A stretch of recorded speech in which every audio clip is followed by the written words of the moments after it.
तर मी पहिल्यांदा तर आजचे उमेदवार आणि उद्याचे आमदार आदरणीय नंदूभाऊ महाजन यांचं ॲडव्हान्स मध्ये मी मनापासून अभिनंदन करतो।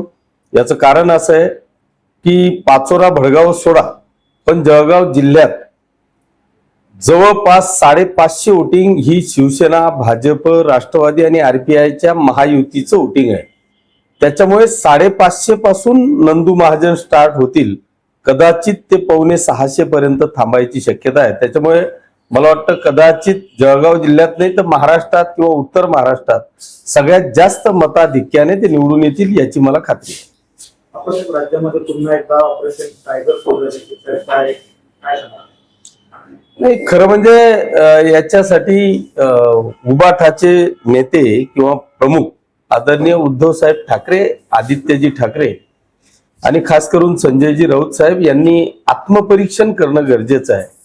जो रोज दिवसभर रोज जो काही वेळ सकाळी 10 वाजता महाराष्ट्रासाठी देतात तेवढा वेळ जर का स्वतःच्या पक्षासाठी दिला तर मला वाटतं ही जी काही परिस्थिती आज निर्माण झाली आहे की एका बाजूला राष्ट्रवादी अजित पवारांचा गट आहे, राष्ट्रवादी शरद पवार साहेबांचा गट आहे, काँग्रेस आहे, आरपीआय आहे, इतर कुठल्याही पक्षाच्या खासदारांना कोणीच हात लावत नाही।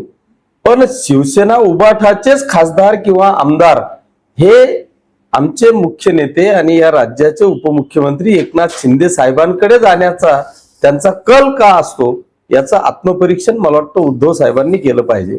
यांच्यावर ते नुसतंच खोके किंवा पैसे याचे आरोप करत बसण्यापेक्षा स्वतः आत्मपरीक्षण केलं पाहिजे असं माझं मत आहे। खरं म्हणजे काल संजय राऊत यांनी जेव्हा पत्रकार परिषद घेतली तर त्यांचा तुम्ही शिवराळ भाषा होता। नाही, त्याचं कारणही असं आहे, तो शोलेचा त्या असरानींचा एक हे ते एसपी वगैरे असतात आणि ते सांगतात की ते आधे इधर जाओ आधे उधर जाओ बाकी मेरे साथ आओ, आणि जेव्हा मागे फिरून पाहतात तर त्यांच्यासोबत ते एकटेच असतात। तशी परिस्थिती असरानी सारखी मला वाटतं संजय राऊत साहेबांची झाली आहे। त्यांनी सांगितल्याप्रमाणे आधी इधर जाओ आधे उधर जाओ मागे फिरून पाहिलं तर कोणीच नाही। त्याच्यामुळे ती अवस्था झाली आहे की त्यांच्या मुखातून आता शिवराळ भाषा यायला लागली आहे। ही वस्तुस्थिती आहे की ते परेशान झालेत, महाराष्ट्रातल्या जनतेने त्यांना नाकारले। आप्पासाहेब त्यांनी असंही म्हटलेलं आहे की मुलासारखं बाळासाहेबांनी म्हणजे शिवसेनेचे नेत्यांवर प्रेम केलं, बाबासारखं उद्धव ठाकरेंनी सांभाळलं तरी देखील ते सोडून जात आहेत। नाही, नक्कीच मी हिंदू हृदय सम्राट माननीय बाळासाहेब ठाकरेंच्या बाबतीत जर का संजय राऊत बोलले असतील तर ते योग्य आहे, खरं आहे की बाळासाहेब ठाकरे हे मुलासारखंच प्रेम करत होते। जेव्हा नारायण राणे साहेब गेले किंवा राज साहेब गेले त्यावेळेस बाळासाहेबांचं वक्तव्य असं होतं की या रे पाखरांनो या। पण आता जर का तुम्ही उद्धव साहेबांचं वक्तव्य पाहिलं असेल तर ज्याला जायचं त्यांनी जा, हा जो द्विधा भाव आहे, हा जो फरक आहे, हा बाप बेट्यांमधला आहे। बाळासाहेब ठाकरे ह्या देशाचं आणि जगाचं लक्ष वेधणारं एक नेतृत्व होतं आणि एका बाजूला उद्धव साहेबांचं जर पाहिलं तर मला असं वाटतं की ते आता परिवारापुरते राहिलेले आहेत असं माझं मत आहे। आप्पासाहेब संजय राऊत यांनी एक मोठा आरोप लावलेला आहे की या संपूर्ण प्रकरणामध्ये 50 कोटी रुपयाचं आश्वासन दिले गेलेले आहे, 15 कोटी रुपये हातात दिले आणि मग खासदारने तेच मला तर ते संजय राऊत साहेबांचं कळत नाही। एक तर ते सकाळी 10 वाजता पत्रकारांसमोर असतात, तिथून आले की सामनाच्या कार्यालयात घुसतात, त्याच्यानंतर ते कुठेच बाहेर दिसत नाही।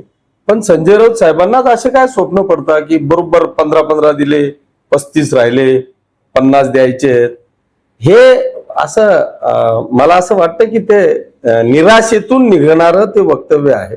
त्यांची अवस्था प्रचंड खराब झालेली आहे, त्याच्यामुळे हे असे वक्तव्य करत राहतात। मी तेच म्हटलो की आपण पहिल्यांदा आत्मपरीक्षण करा। पैसे देण्यासाठी अनेक लोक आहेत ना, मग राष्ट्रवादीच्या 2 राष्ट्रवादी आहे, काँग्रेस आहे, उबाठा, म्हणजे हे सगळे पक्ष असताना तुमच्यावरच ही का वेळ येते, तर याचं आत्मपरीक्षण मला वाटतं उबाठाच्या सगळ्या नेत्यांनी करणं गरजेचं आहे। म्हणूनच ही परिस्थिती त्यांच्यावर येऊन ठेपलेली आहे। आप्पासाहेब दुसरीकडे या ठिकाणी 6 खासदार जे आहेत ते उबाठाला सोडून शिंदेच्या सेनेमध्ये प्रवेश करणार असल्याची चर्चा आहे। दुसरीकडे उबाठाने त्यांना व्हीप बजावलेला आहे, काय वाटतं आपल्याला, काय होऊ शकतं? तो व्हीप बजायच्या आधीच आपल्याला गट स्थापन झालेला आहे। 6 लोकांचा गट स्थापन झाल्यामुळे आता नेमकं त्या गटाचे नेते कोण आहेत हे मला सांगता येणार नाही।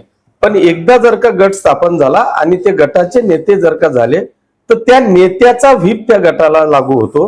त्याच्यामुळे आता यांनी किती व्हीप वाजवले तर त्या व्हीपचा उपयोग होणार. आप्पासाहेब 6 खासदार शिंदेच्या सेनेमध्ये प्रवेश करणार आहे. शिंदेच्या सेनेमध्ये प्रवेश करतील ना, म्हणजे ओरिजिनल शिवसेनेमध्ये ते प्रवेश करतील. त्याच्यामुळे तो प्रश्नच येत नाही ना. वर्धापन दिनाच्या दिवशी हा पक्ष प्रवेश होणार आहे. हो, उद्याच शिवसेनेमध्ये त्यांचा प्रवेश आपल्याला संपूर्ण महाराष्ट्राला पाहायला मिळेल. ताकद वाढणार आहे शिंदेची, सर्वात जास्त खासदार शिंदेकडे असणार आहे. ताकद वाढणार आहे, नाही वाढलेलीच आहे. शिवसेना महाराष्ट्रामध्ये इतक्या मजबूतीकरणाकडे जाते आहे. तुम्ही जर का पाहिलं तर एका बाजूला एकनाथ शिंदे साहेबांचे दौरे चालू आहेत. त्यांनी आता संपूर्ण महाराष्ट्रामध्ये प्रत्येक जिल्हानिहाय संपर्क प्रमुख नेमलेत. त्या संपर्क प्रमुखांचे दौरे चालू आहेत. त्याच पद्धतीने आता परवापासून महिला आघाडीची पूर्ण महाराष्ट्रामध्ये प्रत्येक जिल्हानिहाय महिलांच्या मेळावे या ठिकाणी होणार आहेत. त्याच्यामुळे युवा सेनेची कामगिरी चाललेली आहे. त्याच्यामुळे आता पूर्ण महाराष्ट्रात शिवसेना हा एकमेव सक्षम पक्ष दिसेल. आमची सगळ्यांची तयारी अशा पद्धतीने चाललेली आहे की उद्याच्या होणाऱ्या 2029च्या इलेक्शन मध्ये आपल्याला या राज्याचे मुख्यमंत्री म्हणून एकनाथ शिंदे साहेब दिसतील, एवढी ताकद आम्ही निर्माण करतो.